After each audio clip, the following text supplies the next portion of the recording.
In this quick video, I'm going to take a look at the Ultrafire lithium-ion 18650 battery. These ones can be purchased on eBay. They're around $1.20 each, and they claim they have 6,000 milliamp hours or 5,000 or 4,000, but I've tested these and they only have 1 amp hour.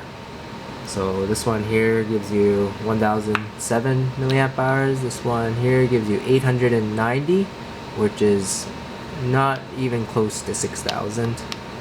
It's like 1/6 of that. This one gives you 1,071, and this one gives you 1,123. So as you can see, the capacity varies in them. They're not very well built, but I've tested these in comparison to these other high quality cells in the Skyray King, WF501B, and other flashlights, and these actually, I'm surprised, but they actually output the same amount of current as the rest of these lithium ions. So even though they have half the capacity of these ones, they do output the amount of power that you'd expect them to output. So you can conclude that these are worth the $1.20. They have a protection circuit on there. They charge up to 4.2 volts properly. They don't get hot. They output 4 amps, no problem. And that's pretty good for a $1.20 cell. These ones are $10. These ones are $4, and these ones are around $4. If you want to get a good cell, I'd recommend the Panasonic. You can find these on eBay by searching guaranteed capacity 18650. People have taken these out of battery packs, they've tested them, and they guarantee them to around 2,000 plus milliamp hours. So if you're looking for a powerful battery that's been tested to a bunch of standards and has the capacity of a proper battery, Panasonic's the way to go. But they do cost around 10 bucks or around that. If you want to take apart an HP laptop battery and get some Samsung cells out of there, you can do that too. These ones were $4 and something each after all said and done, because you can order an HP genuine laptop battery, crack it open, and get those out of there.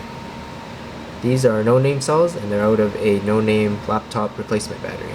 These only give you around 1,500 milliamp hours, but they're pretty cheap as well, around 4 bucks. I have a couple flashlights here I want to show you. This is XML flashlight, zoomable version. It's a pretty good flashlight if you want this kind of distribution with this kind of zooming. And I've got the ultimate compact flashlight here. It's the WF501B. It has memory function, which none of these other ones have. You don't have to cycle through the modes. So if you want it on low, you can set it to low. If you turn off for more than 2 seconds, come back on, it's always on low. And that's a good feature because you have to always cycle through the features in the other flashlights. Here's the Skyray King. If you want a flashlight that has the ultimate output, this is the one to go. This has 7 LEDs in there. It puts out 7,500 plus lumens, and it just blows every other flashlight away.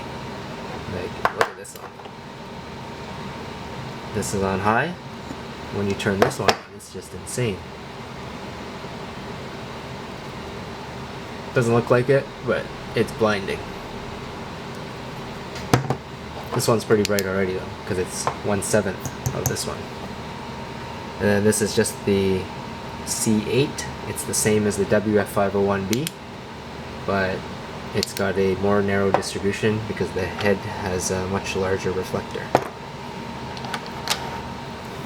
So there you go. There's a quick rundown on the Ultrafire. In conclusion, it's cheap, does the job, but only gives you half the capacity. So if you're after capacity, you got to get the guaranteed capacity cells, or you got to crack open a brand new HP laptop battery and get those cells out of there. The best charger I recommend is the Nightcore IntelliCharger i4. It brings all the cells up to 4.19 volts, and it charges them in about 5 hours. If you want to go with the cheap chargers, that's fine too, but some of them charge to 4.27 volts, and that will damage the cells. Lithium-ion cells only want to be charged to 4.2 volts, so make sure you measure the termination voltage using a multimeter and write it on the charger. If it charges to 4.27 volts, don't use that charger anymore.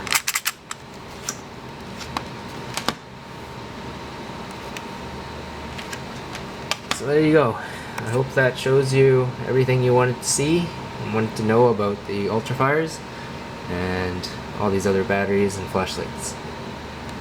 Oh, and these use the XML2 LED. Make sure you don't get the one with the XML because that's the older version. That only gives you about 101 lumens per watt, and this gives you 116 lumens per watt. So it's a 16% increase in light output. If you don't mind that 16% increase, obviously just get the XML. It's a little cheaper, but some people want the most light output possible in the palm of their hand. This is like having the sun inside your hand. It's so insane. So I hope that helps, and thanks for watching.